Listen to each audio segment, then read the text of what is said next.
বেত ও বাঁশের ঝুড়ি ও চালনির ইতিহাস সুপ্রাচীন এবং এর ব্যবহার শুধু গৃহস্থালী কাজে নয়, বরং জীবন ও সংস্কৃতির অংশ হিসেবেও পরিচিত।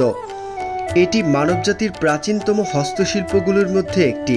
প্রত্নতাত্ত্বিকরা ৩০০০ বছর পুরনো একটি চালনি আবিষ্কার করেছেন, যা থেকে বোঝা যায় যে বুনন পদ্ধতি তখন থেকেই প্রচলিত ছিল। এই শিল্প মূলত দৈনন্দিন প্রয়োজন মেটানো এবং আসবাবপত্র তৈরির মতো নানা কাজে ব্যবহৃত হতো।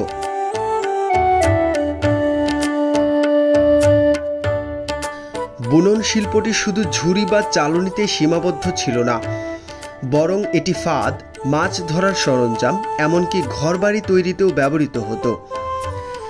সেকালে গ্রামীণ অর্থনীতিতে বাঁশ ও বেত শিল্পের ভূমিকা ছিল অপরিহার্য।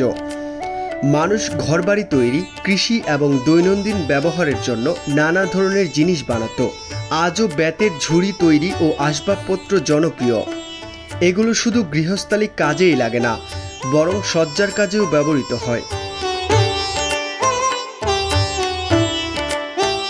বাংলাদেশের প্রেক্ষাপট বিবেচনা করলে দেখা যায়, বাংলাদেশে বাঁশ বেতের তৈরি কুলা, চালন, খাঁচা, মই, ঢোল, গোলা, ঝুড়ি, মোড়া, সোফা সেট, বই রাখার র্যাক সহ বিভিন্ন আসবাবপত্র ও গৃহস্থালী সামগ্রী তৈরি করা হয়, যা আমাদের নিজস্ব শিল্প সংস্কৃতির প্রতীক।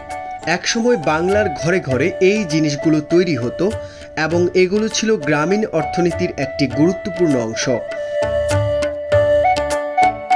বর্তমানে আধুনিক প্লাস্টিক সামগ্রীর কারণে বাঁশ ও বেতের তৈরি ঝুড়ি চালনির কদর কিছুটা কমেছে, তবে এখনও কিছু ঐতিহ্যবাহী কারুশিল্পী এই শিল্পকে বাঁচিয়ে রেখেছেন।